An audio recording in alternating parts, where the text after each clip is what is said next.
Hi guys, welcome back to the next episode of What's YouTubers. Today we're looking at DaddyOFive, so let's get into it.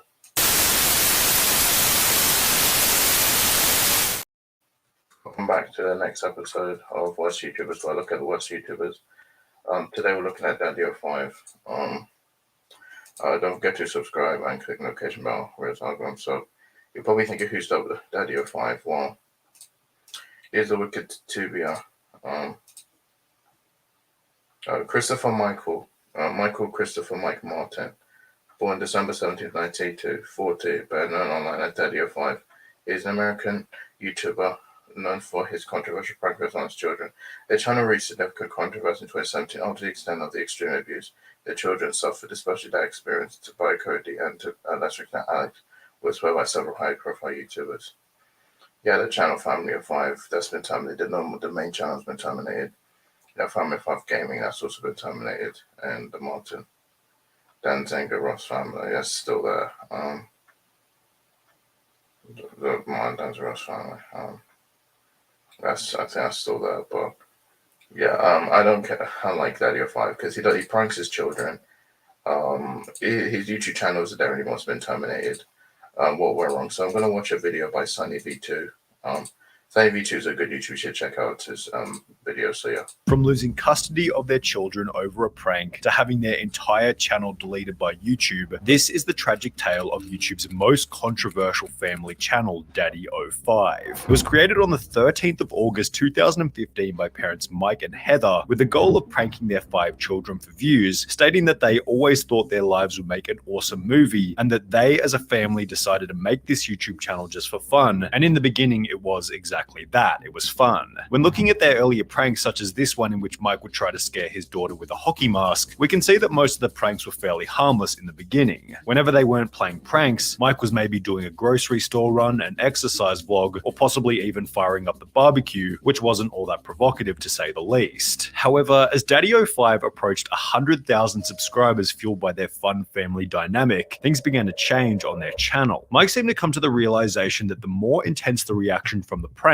the more views he would receive, resulting in him encouraging his kids to try and get whoever they were pranking as angry as possible. And keep it going. Get her as mad as you could possibly get her. I'll end it. When it goes too far, I'll end it. But let's see how mad you can get her. As a result of this being the goal, Mike would then realize that not every child in the family would give an equally strong reaction. For example, their daughter Emma would barely react to even the most brutal of pranks. Why are you kissing boys at school? I'm not kissing no one. Yes, you did. Yes, you did. They both said they saw you. Leading Mike to conclude that she wasn't worth pranking in the first place. Well, I'll tell you why we don't ever prank Emma. It's simply because Emma cannot be pranked. When we do prank her, she has like no reaction to it. There's zero reaction. On the opposite end of the spectrum, there was Cody, who would basically have an emotional meltdown every single time he was pranked. It's just a prank. So you all made me go through all this just for a stupid prank? Cody had been diagnosed with oppositional defiant disorder, characterized by symptoms such as often and easily loses temper, is frequently touchy and easily annoyed by others, is often angry and resentful, which was accentuated by the parents reinforcing to Cody's face that he was what you might call a problem child, after mentioning that teachers should get a raise just for having to put up with him. These teachers need a damn raise. They do.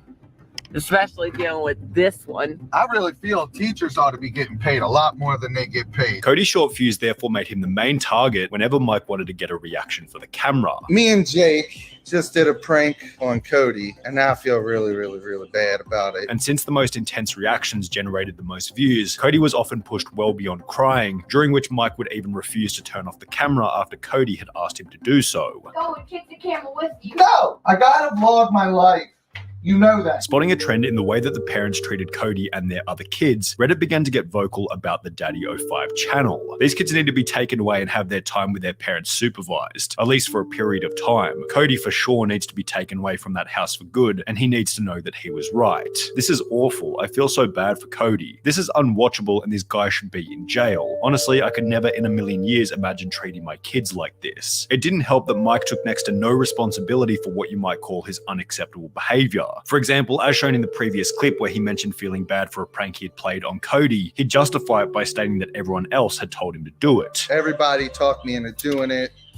Everybody said it would be hilarious. The mother in the family, Heather, who was actually a stepmother, didn't seem to care for Cody much either. In addition to stating that teachers deserved a raise for having to put up with him, a Reddit comment would highlight that she said, "I love you, but I don't like you" to Cody, although the original episode has since been deleted, so while this is impossible to verify as true, it certainly sounds like something she would say, as in another video, Heather would state that she was glad Cody wasn't coming to Disneyland with the family, as he was simply going to make everyone miserable. I don't want to take him because he's bad at shit and he's going to make everyone miserable the whole time. Normal kids have bad behaviors.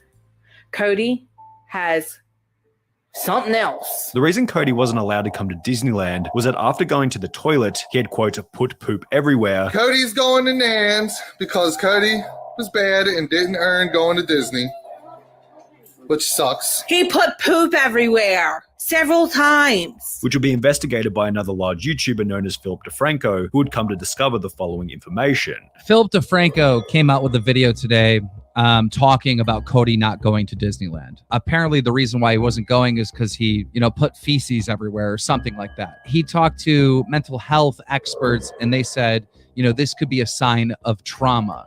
What do you say to that? Why do you think Cody did this? DaddyOFive would go on to clarify this by stating that the toilet had simply overflowed. There is no feces on the wall. What happened was the toilet overflowed. It happens with 5 kids in the house. Right.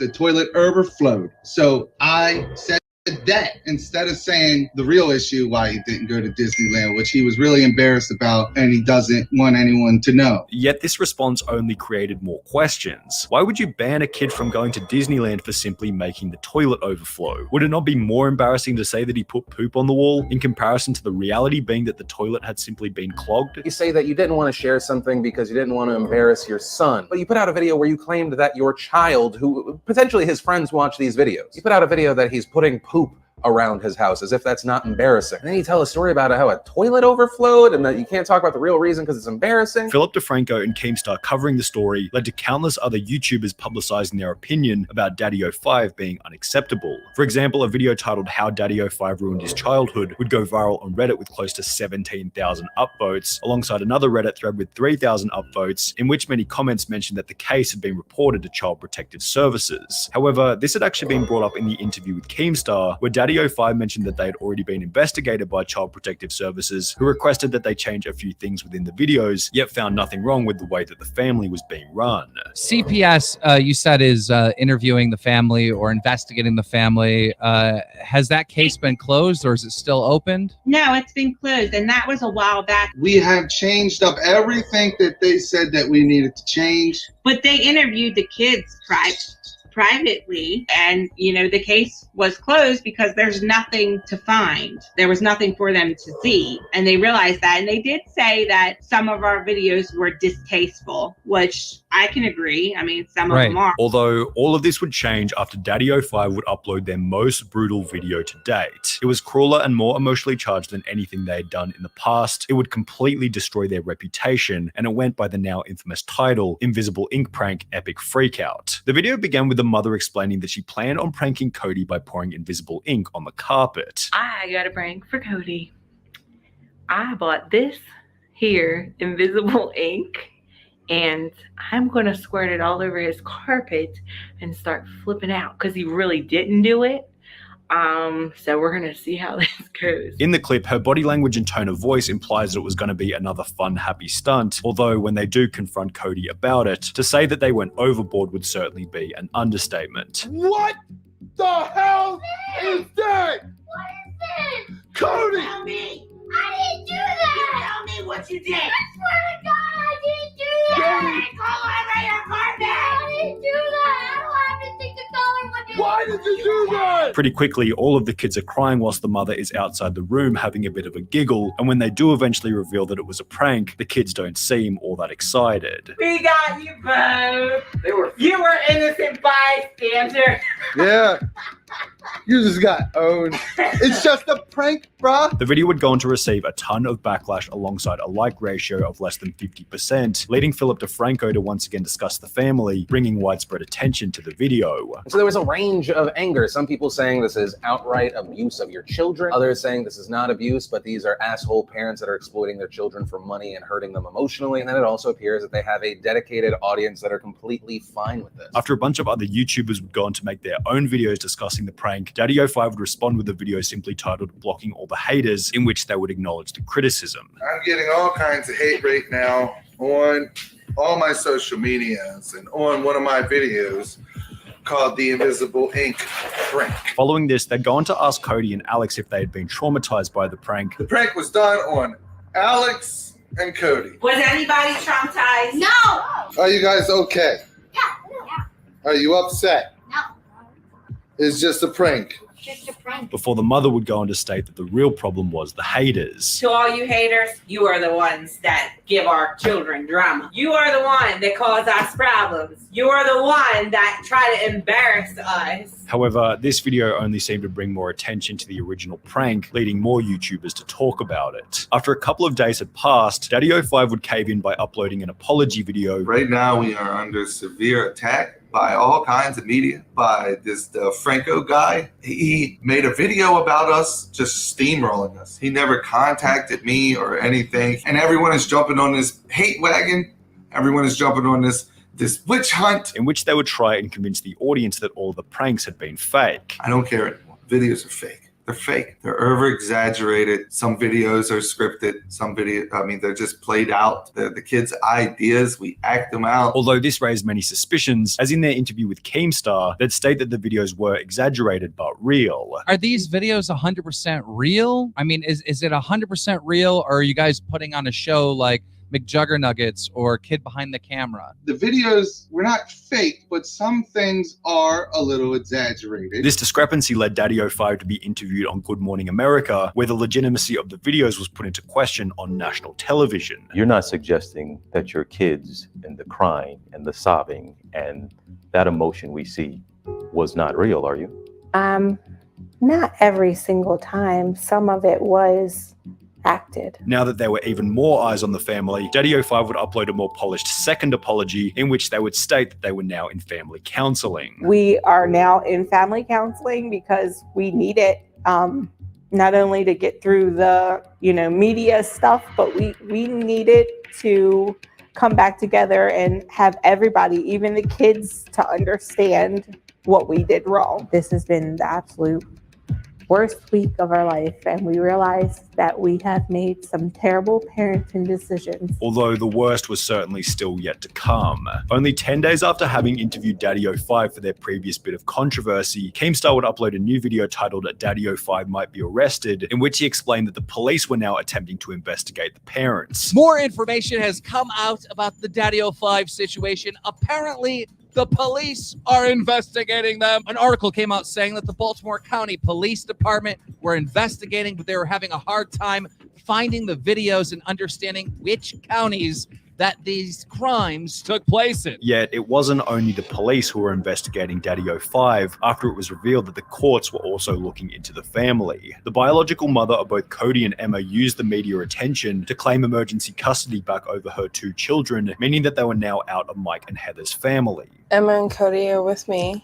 I have emergency custody. They're doing good. They're getting back to their playful selves. 4 months later, in September 2017, an article would be published by Good Housekeeping titled "Update: YouTube Pranking Parents Sentenced for Child Neglect," in which it was written, YouTube channel DaddyOFive have been sentenced to 5 years probation for 2 counts of child neglect each. Also, any social media postings of the kids is prohibited unless it is for legitimate family purposes. However, by this point, the drama was already in the past, and the family minus Cody and Emma were back to posting videos under the slightly altered name FamilyOFive. Yet this didn't sit well with YouTube, and in July 2018, their channel FamilyOFive will be terminated permanently. In a state of panic, the family would launch their own website on which they'd post vlogs behind a $5 per month payment wall. Yet after only 6 months of posting on the website, they'd wipe every video from it, stating, "In order to move on with the healing process from the 2017 events, we have agreed willingly to remove our videos even from this site." spotlight. For the sake and well-being of our family, Mike and I feel it is best that we take a long break from the public spotlight. The family would return to YouTube under the Martin family in 2019, which is still active up until this day, although when looking through the comments on these videos, it's safe to say that the damage done to their reputation will never be repaired.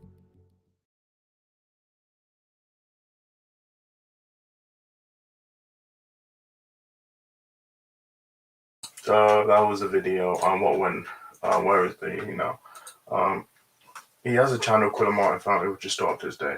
But the DaddyOFive, Family of Five, they're both terminated, and I'm happy they're terminated. Final thoughts. I didn't know anything about DaddyOFive till I think like much later. I think he did a video with Kid Behind the Camera, he collaborated with Kid Behind the Camera, which I'm glad their channel's gone because the fact that they pranked their children and they didn't care about it. And I thank all the YouTubers who were able to, who looked into this and they got the two children taken away. And I'm happy for them. I'm happy for Emma and I think Cody. I think they're the ones that got taken away. I'm happy that they've taken them because, yeah, the pranks were they were horrible and they were terrible. So, yes, thank you for watching my video. I will see you in my next video. Bye.